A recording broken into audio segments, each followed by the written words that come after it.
Item ಯಾವುದೇ ಇರಲಿ try ಮಾಡಿ ಆಚಿ ಚಿಕನ್ ಮಸಾಲಾ. ಆ ಒಂದು ಆಡಿಯೋ, ಆ ಒಂದು ಹೇಳಿಕೆ ಬಯಲಾಗುತ್ತಾ ಭೈರತಿ ಬಸವರಾಜ್ನ ಮತ್ತೊಂದು ಮುಖ ಅನ್ನುವಂತಹ ಪ್ರಶ್ನೆ.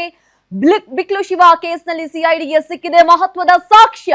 ಆ ಒಂದು ಆಡಿಯೋದಿಂದ ಭೈರತಿಗೆ ಕಾದಿದ್ಯಾ ಸಂಕಷ್ಟ ಅನ್ನುವಂತಹ ಪ್ರಶ್ನೆ. ಗ್ಯಾರಂಟಿ ನ್ಯೂಸ್ ನಲ್ಲಿ ಭೈರತಿ ಕೇಸ್ನ ಮಹತ್ವದ ಸುದ್ದಿ. ಆ ಒಂದು ಆಡಿಯೋ, ಆ ಒಂದು ಹೇಳಿಕೆ ಬಯಲಾಗುತ್ತಾ ಭೈರತಿ ಬಸವರಾಜ್ನ ಮತ್ತೊಂದು ಮುಖ. ಬಿಕ್ಲು ಶಿವ ಕೇಸ್ನಲ್ಲಿ ಸಿಐಡಿಗೆ ಸಿಕ್ಕಿದೆ ಒಂದು ಮಹತ್ವದ ಸಾಕ್ಷ್ಯ. ಆ ಒಂದು ಆಡಿಯೋದಿಂದ ಭೈರತಿಗೆ ಕಾದಿದ್ಯಾ ಸಂಕಷ್ಟ. ಗ್ಯಾರಂಟಿ ನ್ಯೂಸ್ ನಲ್ಲಿ ಭೈರತಿ ಕೇಸ್ನ ಒಂದು ಮಹತ್ವ ಸುದ್ದಿ. ಒಂದು ಆಡಿಯೋ, ಭೈರತಿ ಬಸವರಾಜ್ ಮಾತನಾಡಿರುವಂತಹ ಒಂದು ಆಡಿಯೋ ಜೊತೆಗೆ ಆ ಒಂದು ಹೇಳಿಕೆ, ಇದರ ಜೊತೆಗೆ ಭೈರತಿ ಬಸವರಾಜ್ನ ಮತ್ತೊಂದು ಮುಖ ಬಯಲಾಗುತ್ತಾ ಅನ್ನುವಂತಹ ಪ್ರಶ್ನೆ.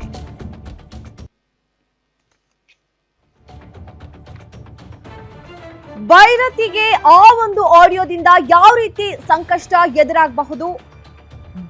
ಶಾಸಕ ಭೈರತಿ ಬಸವರಾಜ್ಗೆ ಸಾಕ್ಷಿಗಳ ಸಂಕಷ್ಟ ಎದುರಾಗುತ್ತೆ. ಬಿಕ್ಲು ಶಿವ ಕೊಲೆ ಕೇಸ್ನ ಆಡಿಯೋ ಕಲೆ ಹಾಕಿದ ಸಿಐಡಿ ಟೀಮ್ ಭೈರತಿ A1 ಜಗ್ಗನ ಜೊತೆ ಮಾತನಾಡಿದ್ದಾರೆ ಎನ್ನಲಾದ ಆಡಿಯೋನ ವಶಕ್ಕೆ ಪಡೆಯಲಾಗಿದೆ. ಮಹಜರು ಪ್ರಕ್ರಿಯೆ ಸಂದರ್ಭದಲ್ಲಿ ವಶಕ್ಕೆ ಪಡೆದಿದ್ದಂತಹ ಆಡಿಯೋ. ಧ್ವನಿ ಪರೀಕ್ಷೆಗೆ ಕೋರ್ಟ್ನಲ್ಲಿ ಅನುಮತಿ ಕೋರಲಿದ್ದಾರೆ ಸಿಐಡಿ ಟೀಮ್. ಕೋರ್ಟ್ ಅನುಮತಿ ಸಿಕ್ಕ ಕೂಡಲೇ ಭೈರತಿ ಧ್ವನಿ ಸಂಗ್ರಹಿಸಿ FSLಗೆ ರವಾನೆ ಮಾಡಲಾಗುತ್ತೆ. ಈ ಹಿಂದೆ ಸಿಐಡಿ ಮುಂದೆ ಹೇಳಿಕೆ ದಾಖಲು ಮಾಡಿದಂತಹ ಭೈರತಿ ಬಸವರಾಜ್ ಆಡಿಯೋದಲ್ಲಿರೋ ಧ್ವನಿ, ಸಿಐಡಿ ಮುಂದಿನ ಹೇಳಿಕೆ ಒಂದೇ ಆದ್ರೆ ಸಂಕಷ್ಟ ಫಿಕ್ಸ್ ಅಂತಾನೆ ಹೇಳಬಹುದು. ಭೈರತಿ ಈ ಹಿಂದೆ ಜಗ್ಗ ಯಾರು ಅಂತಲೇ ಗೊತ್ತಿಲ್ಲ ಅಂತ ಹೇಳಿಕೆಯನ್ನ ಕೊಟ್ಟಿದ್ರು. ಭಾರತೀನಗರ ಪೊಲೀಸರ ಮುಂದೆಯೂ ಸಹ ಅದೇ ರೀತಿಯಾದಂತಹ ಹೇಳಿಕೆಯನ್ನ ಭೈರತಿ ಬಸವರಾಜ್ ನೀಡಿದ್ರು. ಜಗ್ಗನ ಜೊತೆ ಇರುವ ಬಸವರಾಜ್ ಕೆಲ ಫೋಟೋಸ್ ಕೂಡ ವೈರಲ್ ಆಗಿದ್ವು.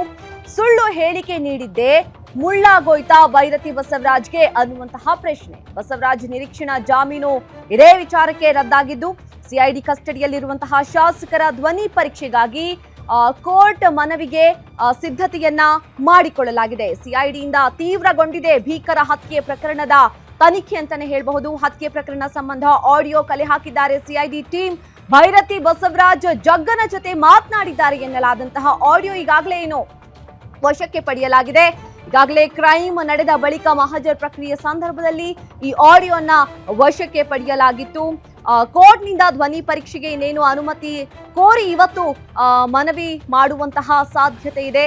ಕೋರ್ಟ್ನಿಂದ ಅನುಮತಿ ಸಿಕ್ಕ ನಂತರದಲ್ಲಿ ಭೈರತಿ ಬಸವರಾಜ್ ಧ್ವನಿ ಸಂಗ್ರಹಣೆ ಮಾಡಿ FSLಗೆ ರವಾನೆ ಮಾಡಲಾಗುತ್ತೆ.